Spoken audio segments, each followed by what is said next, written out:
আজকে রান্না করবো হচ্ছে, এগুলো হচ্ছে মুরগির চামড়া। তো মুরগির চামড়া খেতে কেউ পছন্দ করে, কেউ করে না। আমার কিন্তু অনেক ভালো লাগে, কিন্তু খাওয়া হয় না, কারণ আমার বাসায় বিড়াল আছে। তো বিড়াল দেখে আমি সব খাইয়ে দিই। তো আজকে আমি মুরগির চামড়াগুলো অল্প, বেশি না, রেখে দিয়েছিলাম নিজের জন্য। তো অল্প, বেশি না, একজনের মতো, দুজন খেতে পারবো কোনো রকম। তো চাইতেছি আজকে এগুলো ভুনা ভুনা করবো। আমি মশলা কষিয়ে নিয়েছি, এগুলো রান্না করবো, কষা করবো। মুরগির চামড়া খেতে কে পছন্দ করে, কার কার পছন্দ, কমেন্টে জানাবেন। মশলাটা আমার কখনো নিয়ে গেছে,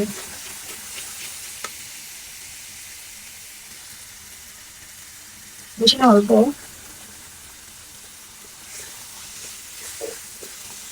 আসলে আমার বাসায় দিদা চামড়া খায়, কাঠ খায়, কাঠ দিয়ে এসব খায় না, কারণ বিয়েতে দিলাম তো, মাংস খেতে চায় না, কোনো হয় না।